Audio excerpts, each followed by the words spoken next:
السلام عليكم ورحمة الله وبركاته. Alhamdulillah wa salatu wa salamu ala rasulillah. Kullu nafsin dha'iqatul maut. Çdo shpirt do ta shojë vdekjen. Momenti i vdekjes vëllezër dhe motra është një moment kur robi Allahut Azza wa Jall gjendet mes kësaj bote dhe botës tjetër. Është një moment kur ai është i bindur dhe beson plotësisht dhe nuk ka pikë dyshimi se ai ndahet prej kësaj dynjaje dhe se shpirti i tij do të del prej trupit atij. Dhe sa ai do të ndahet prej kësaj dynjaje, prej evladit, prej pasurisë. Është i bindur. Edhe nëse nuk ka besuar. Në atë moment ai ma beson, bindet. Bindet për atë për të cilën nuk ka besuar, në të cilën nuk ka besuar dhe e ka mohuar. Tashma ai bindet. Allahu subhanahu wa taala thot në surën Qaf ajetin 22. Laqad kunta fi ghaflatin min hadha. Ti ishe në një huti ndaj kësaj dite, pra momentit të vdekjes. Fakashafna anka ghita'ak. Dhe tash ne e larguam perden tënde. فكشفنا عنك غطاءك فبصرك اليوم حديد. Edhe ti tash sheh mpret. Tash e shikon në realitetin. Përndryshe para këtij momenti ti ishe në një huti ndaj këtij momenti. Ti nuk besonje. Ti nuk e akseptonje, nuk e pranonje. Mirë po ja tash Allahu ty ta mundson ta shohish realitetin. Ta shohish ose xhenetin, ta shohish ose xhehenemin. Momenti i vdekjes është momenti më i rëndë, më i vështirë. Është momenti kur djajt shejtanët mblidhen, grumbullohen dhe japin maksimumin mundin që ta devijojnë robin e Allahut Azza wa Jall. Ta devijojnë atë i cili ka jetuar me la ilaha illallah, ka punuar me la ilaha illallah. Ta devijojnë atë i cili ka falur namazin, ta devijojnë që në momentin e fundit ai kur të ndahet prej kësaj dynjaje të ndahet me fjalët e kufrit, me fjalët e mosbesimit. Ta thot një fjalë përmes të së cilës fjalë do të arrijnë hidhrimin e Allahut dhe Allahu ta dënon me zjarm të xhehenemit. Kjo është dëshira e djajve në momentin e vdekjes, dhe ata japin mundin maksimum. Mirë po në këtë momentin më të vështirë, Allahu yuthabbitu Allahu alladhina amanu bil qawli thabit. Allahu i forcon ata të cilët besuan në fjalën e fortë. Allahu ndihmon besimtarëve. Allahu ndihmon atyre të cilët, siç thot Ibn al-Qayyim al-Jawzi, të cilët kanë jetuar me la ilaha illallah, kanë punuar me la ilaha illallah, kanë falur namaz, kanë qenë të okupuar, të angazhuar me Allahun. Allahu këta njerëz i ndihmon në momentin më të vështirë dhe ja u mundëson që ta thuan la ilaha illallah, ta thuan shahadetin, ose u mundëson që të falin namazin dhe të vdesin duke falur namaz ose duke dhënë sadaka dhe kështu me radhë. Pse? Sepse janë njerëz të cilët meritojnë që Allahu të ju ndihmon. Përndryshe, ai cili ka qenë angazhuar me diçka tjetër pos Allahut, në momentin më të rëndë, më të vështirë, Allahu nuk do t'ju ndihmon, sepse Allahu do ju ndihmon atyre të cilët kanë besuar, kanë punuar, kanë qenur të sinqert me Allahun te bareke ve teala.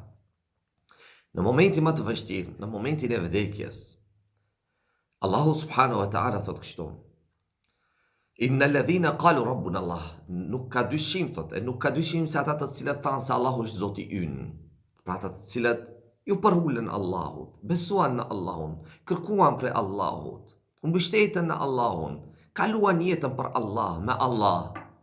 Në momentin e vdekjes, tetanazzalu, dhe pastaj veç asaj, vetëm çka besuan, po ishin të paluhatshëm, thumma istaqamu, ishin të paluhatshëm.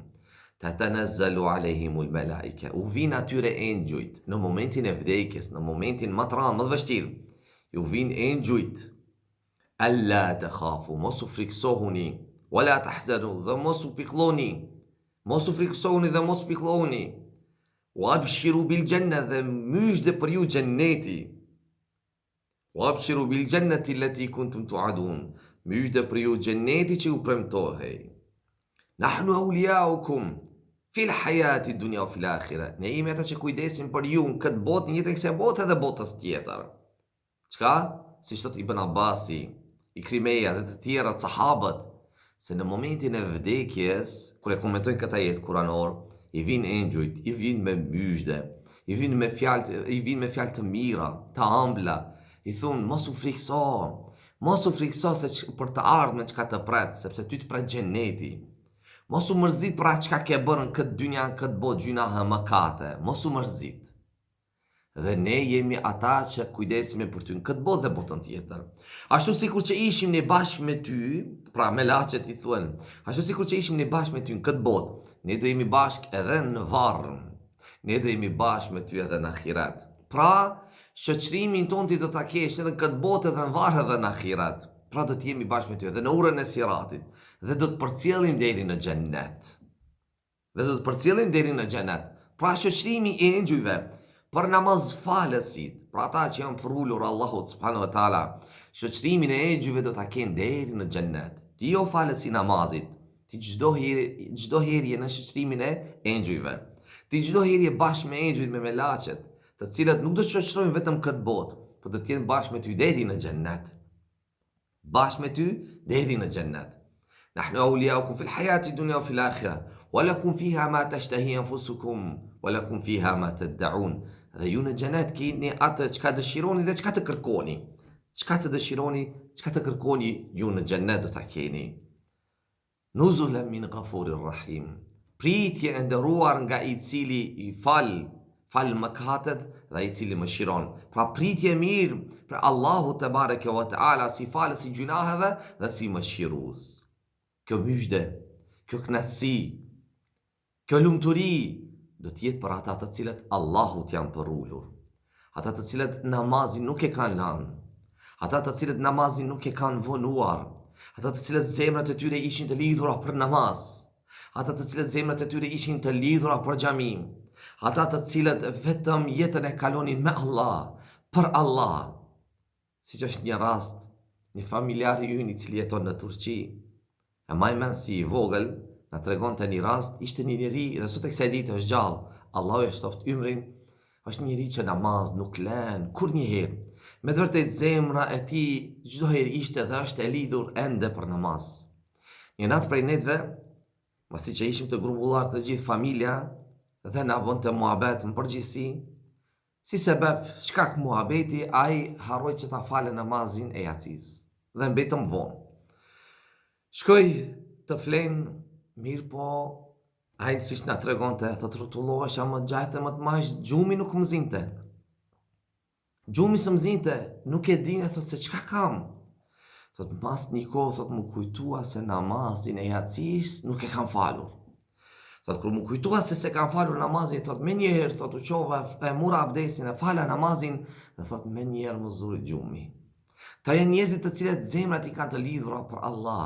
Dhe këta janë njerëzit të cilët Allahu a mundson të ndahen për kësaj dynjaje me namaz. Prandaj vëlla jam, nëse dëshiron myshdën e melaqeve, nëse dëshiron melaqet të japin myshdë për në xhennet, se ti do të jesh prej xhenetlive. Nëse dëshiron që ty kur të të largohet perdja, ta shohish realitetin dhe ta shikosh xhenetin, i prej namazlive, mos e lën namazin. Mos e vono namazin. Lidhe zemrën tënde për namaz.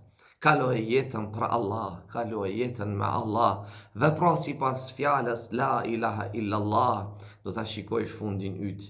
Do ta shikojsh se në çfarë mënyre ty do të delë shpirti, do ta shikojsh ti valla do të mërzitesh për vdekjen tënde apo do të gëzohesh, sepse ti largohesh për një bote e cila është me plot sprova, fatkeqësi, belaja, dhe ti po shkon, po udhton për të takuar Allahun te bareke ve teala, se ty t'u dha myshdja se ti do t'jesh prej xhenetlive. Po ti padyshim se do t'jesh i gëzuar, se ti del për një burgi dhe shkon në xhenetet Allahut te bareke ve teala, dhe ti do t'jesh i gëzuar. Prandaj ti kur do të vdesish, familja do të habiten me fytyrën tënde, me pamjen tënde.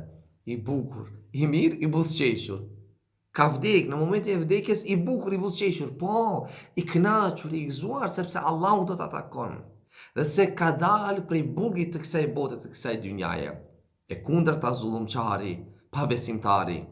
Ai jo, ai mërzitet se vdes. Ai ma nuk vdes me buzëqeshje, po me një pamje trishtuese, me plot mërzi e pikëllim, sepse e pret dënimi Allahu te bareke ve teala. Allahu na falt e na forcoft. Allahu prej të devotshmive na bëft. Në xhenet me Resulullahin sallallahu alaihi wasallam na bashkoft. Wa akhiru dawana alhamdulillahi rabbil alamin.